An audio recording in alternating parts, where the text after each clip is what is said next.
Guyana. Join me on the Lall Show every Monday, Wednesday, and Friday at 7:20 p.m. and a rebroadcast at 11 a.m. The Lall Show only on Kaieteur Radio 99.1 and 99.5 FM.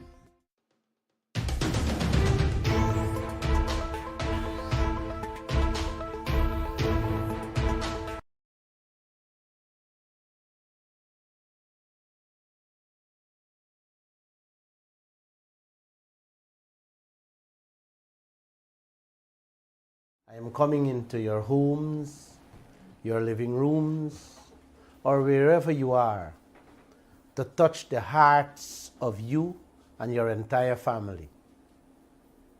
Joshua, tonight I want to beg all of you in the most sincerest of ways to please let whatever to say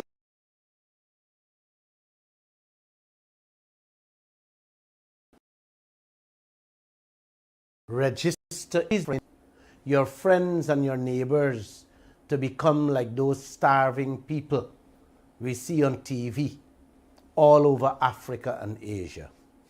Please, I beg you, respect the blessings that God Almighty has blessed us with. And with that, let me say namaste once again to all of you. I hope you guys enjoy the Diwali celebrations and eat a lot of sweets, because I'm a diabetic and suffer from sugar.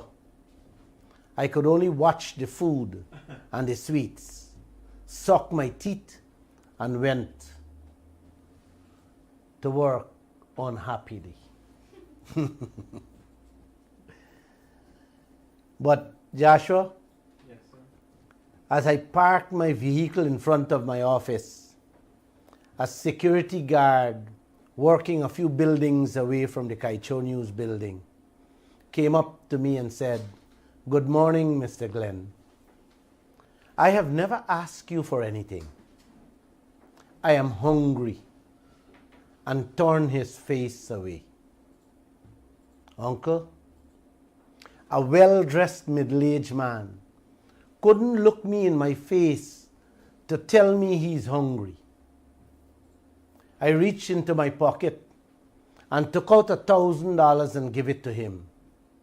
All he said was thank you and walked off without even looking at me. Not that he didn't want to look at me.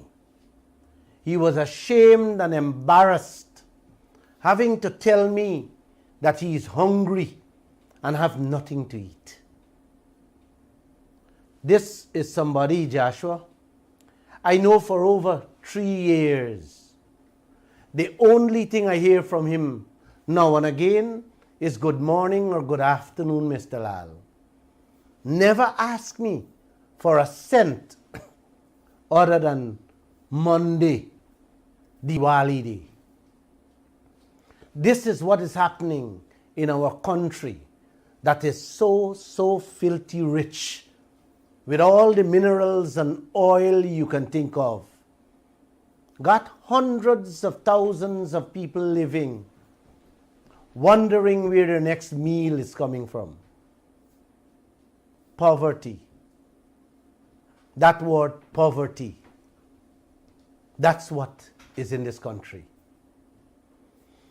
3/4 of the starving people of Africa and Asia are now wondering how they have reached these unbearable conditions under which they have to live, with all the riches they had and still have.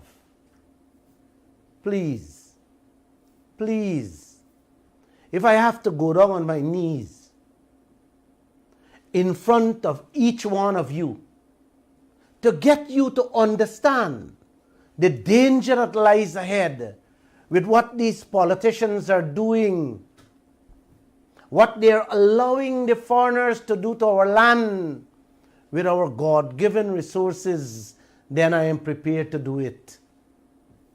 Yes, uncle and auntie, I am prepared to do that. I am also ready to bow down and kiss your feet if I have to do that, just so that our people don't end up in the same boat like those African and Asian peoples. I'll do it. Like I said, tonight's program is only to beg you people not to let Guyana become like Africa or Asia. I've been there in Africa, and I see firsthand the dreadful and terrible conditions those people are living under, despite the vast amount of minerals of every kind and oil they have. Please don't make Guyana reach where those people are. Please. Because we are already on that road, heading right there. The corrupt and greedy leaders of those countries are the ones directly responsible for the terrible state in which those countries and their peoples find themselves in. They have joined forces with the foreign exploiters who are more ruthless to rip out and fetch away almost everything, leaving hundreds of millions of people in the worst kind of poverty and starvation today. You know, guys, when we look back 40, 60 years ago, when there was no electricity, no roads, no internet, no media house that could have informed the people as to what crimes being committed against them by their politicians, man, we could have understand. But for those crimes to continue in this modern world in which we live today by politicians in itself, is not a crime to send people to jail. They should be hung without trial. Today's world, uncle and auntie, we have highways that connect countries, media houses that touches all parts of the universe, and internet connections that connects every citizen on earth, the entire world with lightning speed. There is no reason, no excuse, no justification for you, the citizens, to remain in the dark anymore. Not knowing what is taking place in your country with your God-given riches, your present welfare, and your future destiny, man. No. No, too much is here now for you to see what's happening.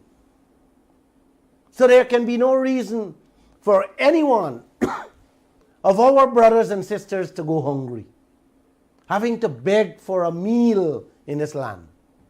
No, man. Look on the screen, those of you who can. That picture was taken in Ghana, in which this elderly woman is ponging cassava alone.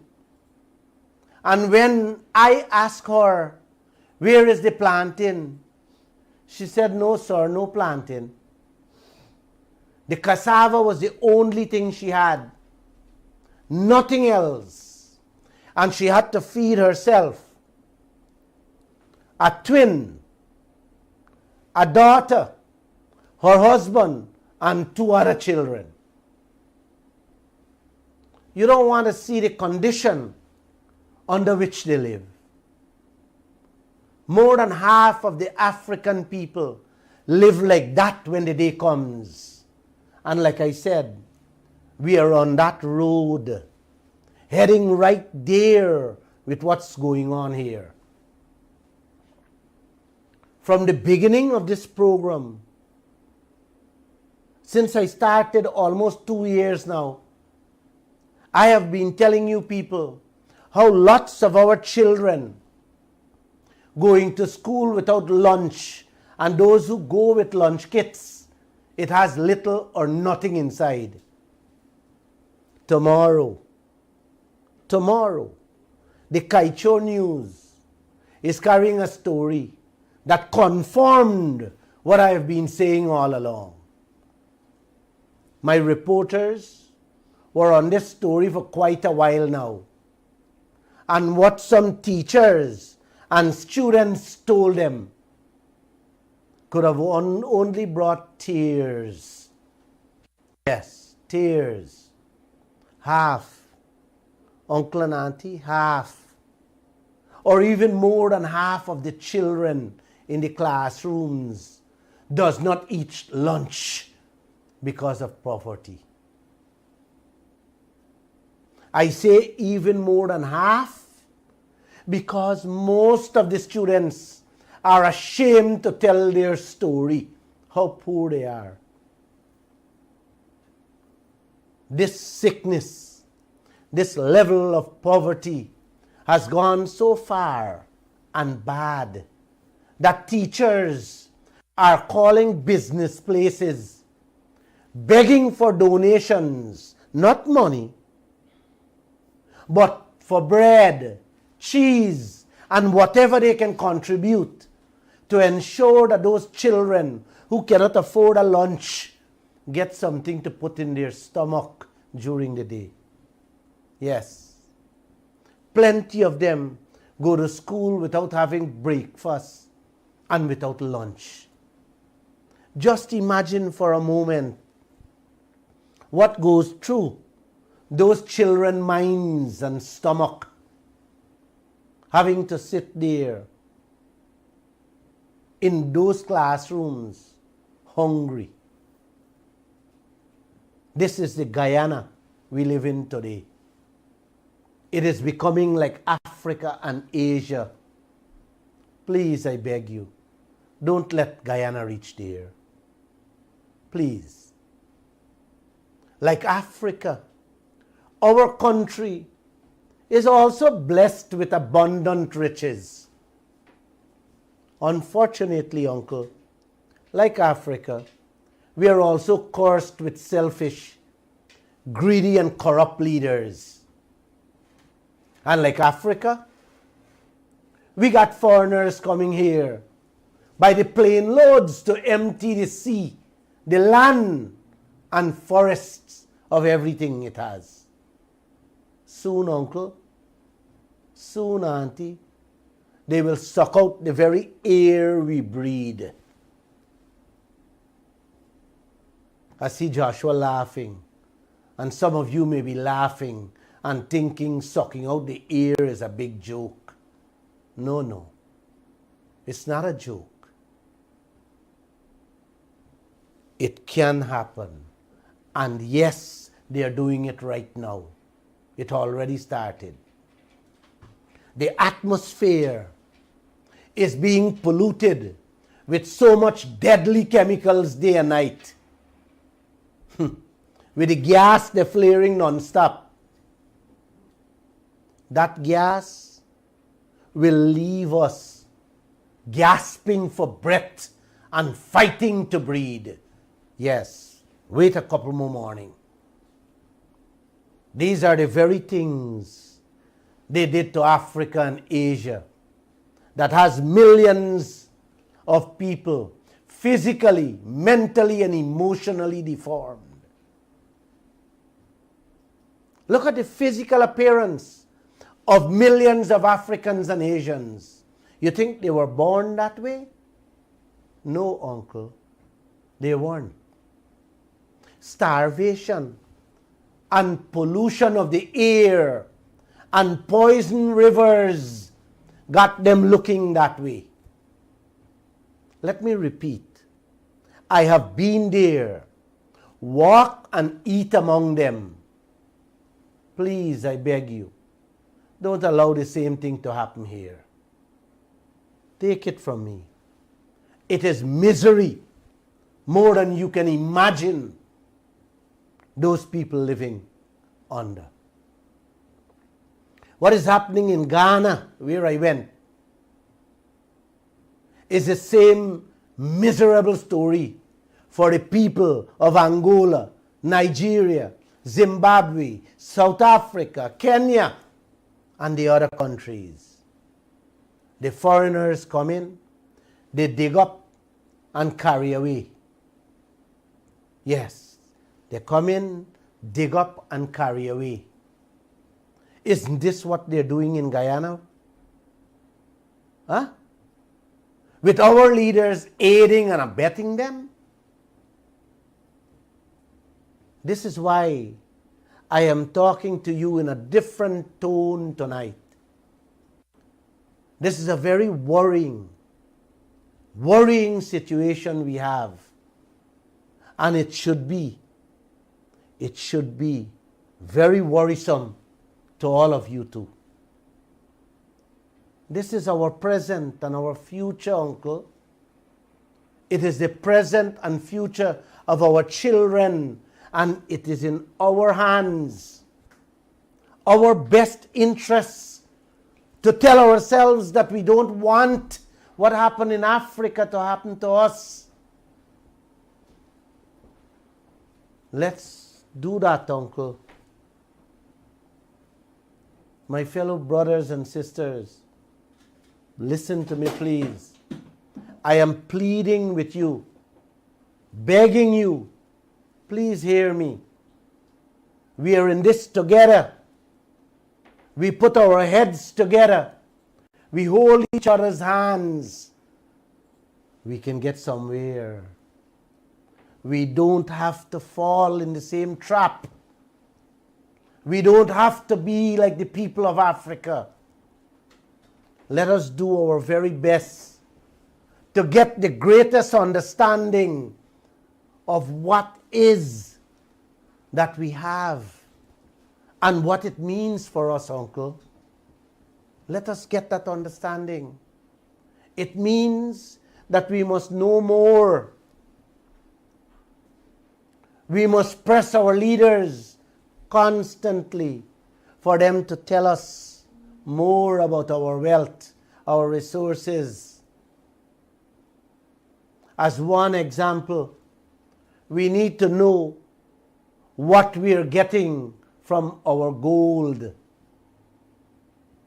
As you have heard me said many times before, the Vice President promised to release the mining contract months now. And since then, after making several promises, the press can't see them to enlighten and educate you as to how much we're getting out of those deals. Diwali morning, after giving that security guard that $1,000 to get some food, and I picked up the Kaieteur news to read, guess what was the lead story? OMAI, new gold find, 2 times Guyana's debt.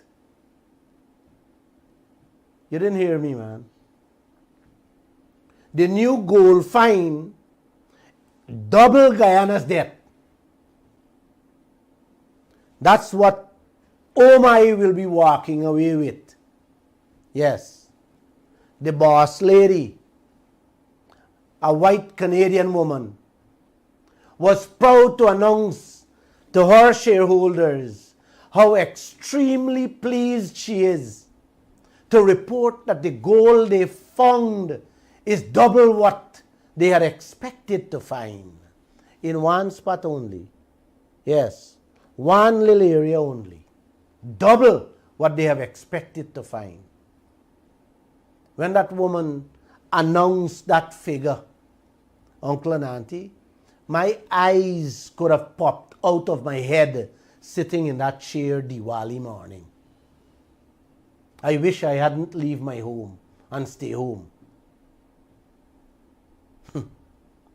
Uncle, when this woman said that the gold find jumped from 1.6 million ounces to 3.7 million ounces within 9 months, double the money this country owed to the world, and your politicians hiding these contracts from us. Man, like I said, I want to be calm tonight. I'm just going to say,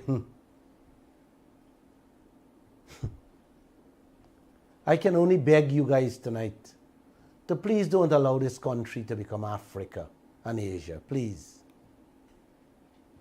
This white woman boasting to her shareholders about this mega gold find in our country. Yes, our country called Guyana. Who's boasting for us as to what we would be getting out of that US 6 billion gold find? May I ask? President Ali? Norton and Ramjatan telling you anything? Can you imagine me and you, the bona fide owners of all that gold, and OMAI shareholders knows more than me and you about our own thing? Huh? Normally, I would get upset and you would hear it in my voice. But tonight I can only smile and try not to get upset. Mr. Irfan Ali, you are the sitting president. You are the man in charge. Please tell this starving nation, including that security guard, what all of us getting out of that 6 billion gold find. Please, sir. It is time you extend your hand to us and let us see those contracts that are being promised year after year and months after months. It is a crime, uncle and auntie, it is a crime to have the Canadian owners of OMAI come here, find our gold, and sharing the information and wealth with their shareholders, while we, the true owners of this gold wealth, have to wonder where our next meal is coming from. And if, let me repeat, man, and if there is anything out of that find belongs to us. Mr. Ali, with sadness in this heart, I say this. Why this nation is constantly in the dark? Are we imprisoned or are we free citizens with rights? Are we hostages or are we respected partners and shareholders in our own wealth? I turn to you, Mr. President, because for far too long, the Vice President, Mr. Jagdeo, has been making us idiots and fools with his continuous promises of releasing these contracts. The second time he was asked, this is what he had to say. And let me play it for you people to hear what he had to say. Please play it. But my first question to you, you just talked about the extractive industry. The mining contracts. You said you were a serious and caring and transparent government. You were president. Why the nation has not seen or not seeing these contracts? Why they are not being made public? And I have a few other questions that I want to follow up with my reporter. So, like, which contract? All the large-scale mines. So, these contracts don't rest with the president. If you go to GRA, every one of these contracts will be a GRA because they all have duty-free concessions. You remember the Baishanlin contract that people didn't see. It was with GRA. That is why GRA said, here is what you're eligible for, and here's what you're not eligible for. And they had to end up paying more taxes. Every single one of these contracts will be with the agency. It is not just. There is, I don't know now who, because if Ramson is still there, but we passed, just before I left office, a Freedom of Information Act. All you have to do as reporters is to request through that body. I have to find out if Ramson is still functioning. But if you request that, a contract through that body, and you don't get it, then that's a different matter. But it's not, we don't publish the contracts. The contracts are with the agencies. So it might be with the GMC, and it will be because they would sign it, or it will be with GRA. So I think the reporters have to start utilizing more that provision. I'm going to make sure that we discuss this seriously. I'm going to talk to the president that we put in place a mechanism to operationalize, if it's not in place already. I haven't looked at it. Thank you. So that is what you should do, and request the contracts. Thank you. Thank you.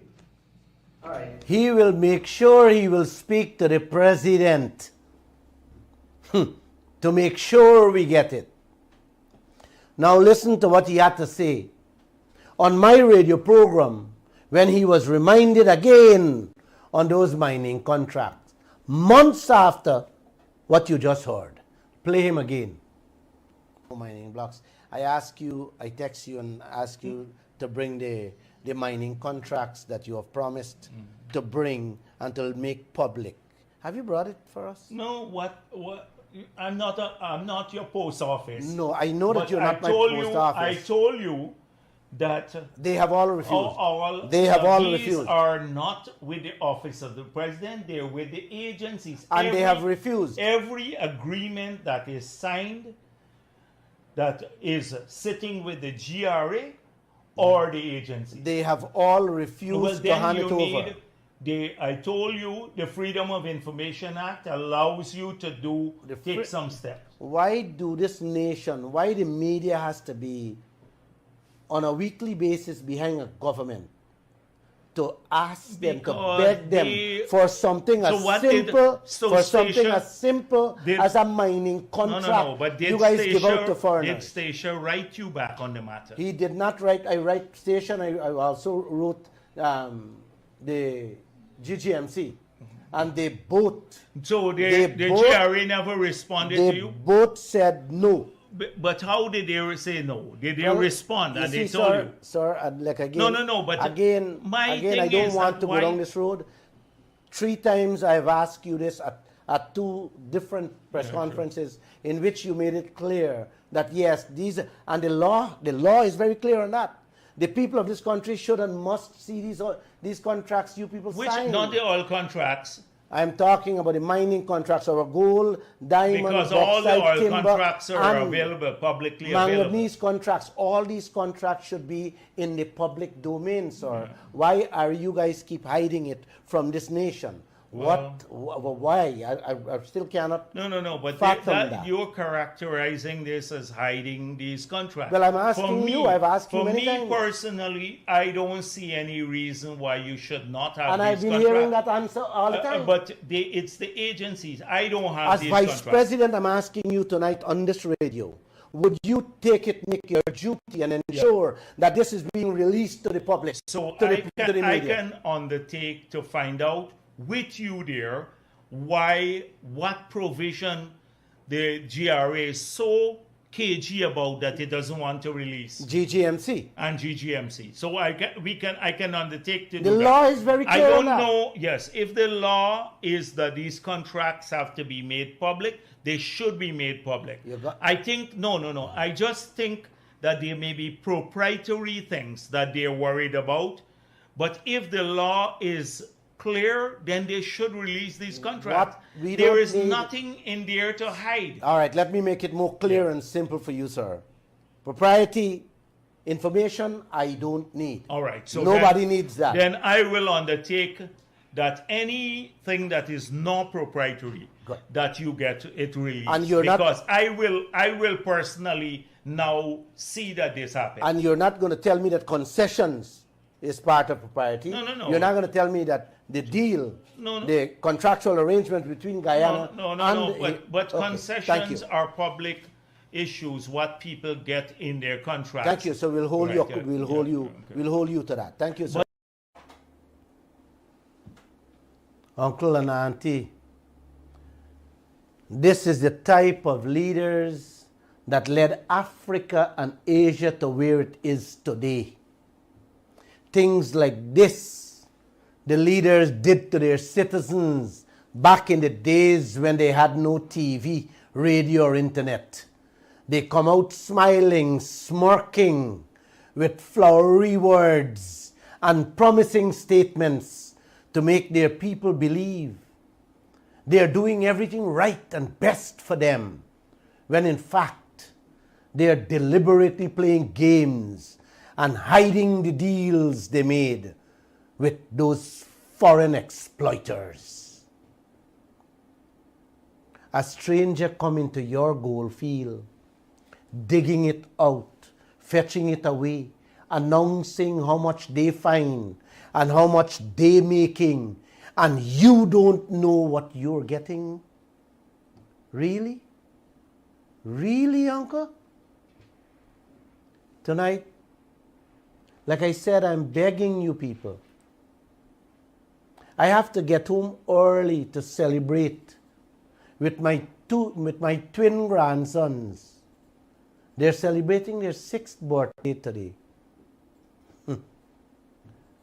Please, I gotta go home early. And I beg you, please don't make Guyana become like Africa and Asia.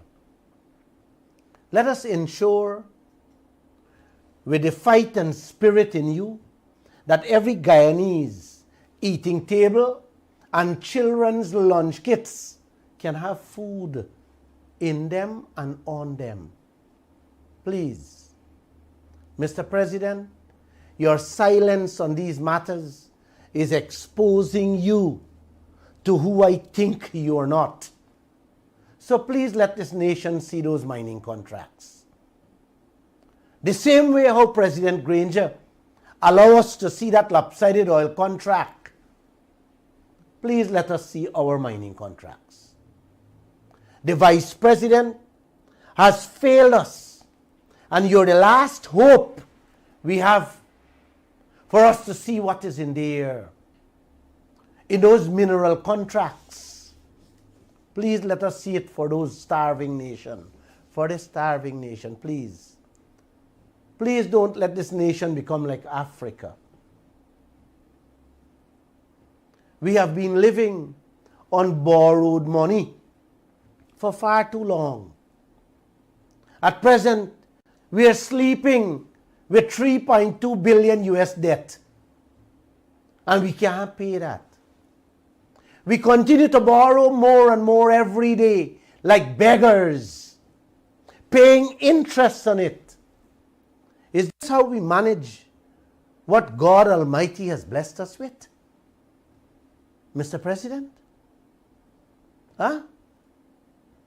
Is this what God Almighty has blessed us with? When one Canadian woman can find double that amount of gold in one gold field, don't you think it is fair, Mr. President, for this nation to know what belongs to them out of that man? Huh? Uncle, Auntie, we have to beg to know this. 3 consecutive times the media have asked Jagdeo on this matter, and he keep on promising and promising. Yes, promising. No one lives or eats on promises, Mr. President. The OMAI shareholders is not living a life on promises. They are living a life on our wealth, our gold, our diamonds. What about us, the true owners? Huh? Why are we borrowing a few millions to patch up we underwear while OMAI fetching out billions for their shareholders to wear brand name suits. Mr. President, isn't it time we stop this barefaced, broad daylight robbery of our wealth? Guys?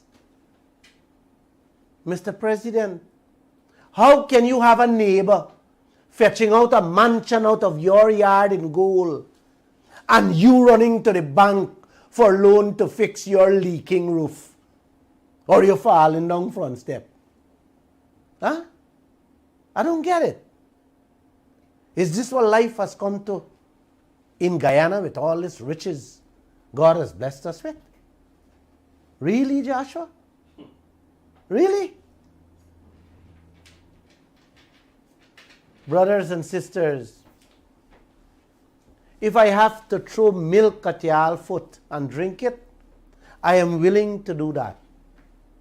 Please, for God's sake, don't let Guyana become like Africa or Asia.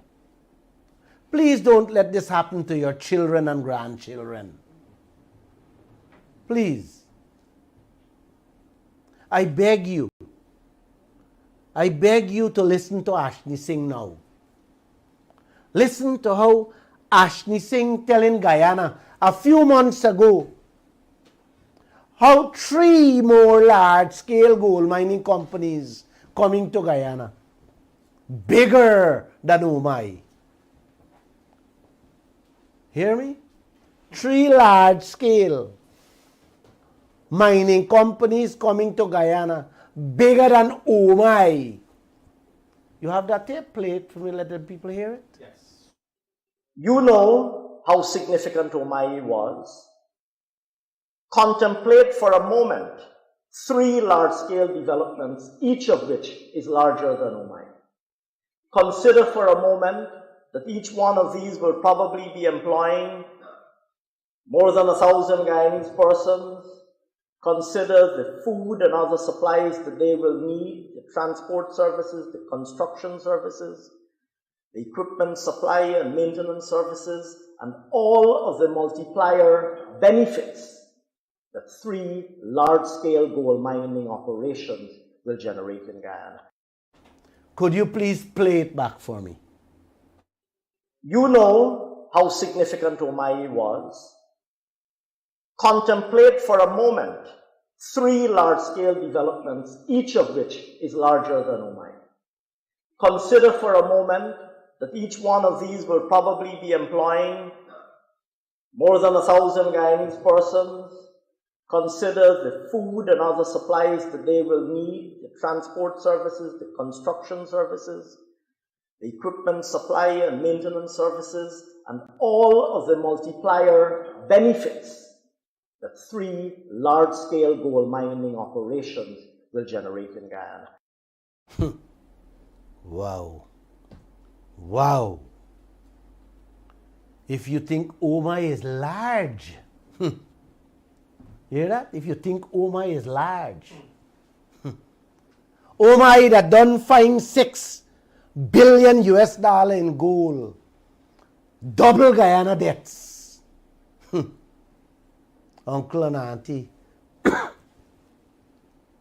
if I have, excuse me, if I really have to say publicly what going through this mind, listening to these people, it will be the end of Kaieteur Radio.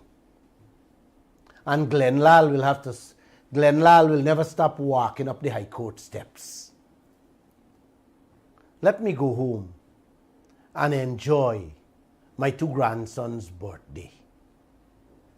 You know, Josh, yes, when you listen to these people when they speak and how they speak with my wealth, with your wealth, you know, it makes you want to do things that you never dream of doing. Before I go, let me share this story. A 14-year-old a 14-year-old give birth to a baby, and the ministry along with the child care department were both aware of the matter and made all arrangements for this 14-year-old girl to go back to school. In school, one of the friends leak out the secret,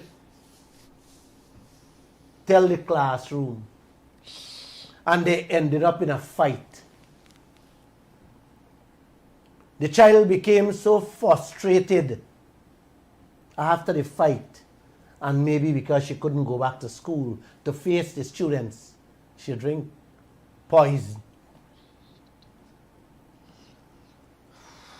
She is presently in one of the hospitals.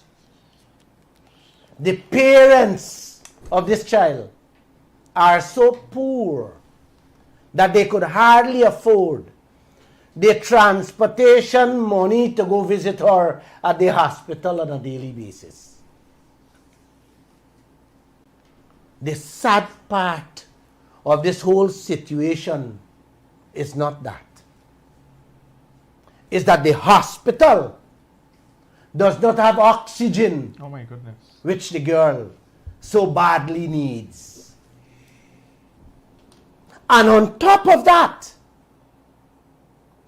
on top of all what that parent going through or facing, the security guards at the gate begging this woman for 200 Guyana dollar every day. This is what Guyana has become. And this is the Guyana we are living in. Namaste and have a great day. Like I said, I beg you, don't make Guyana become Africa and Asia. We are already on that road. Have a great evening.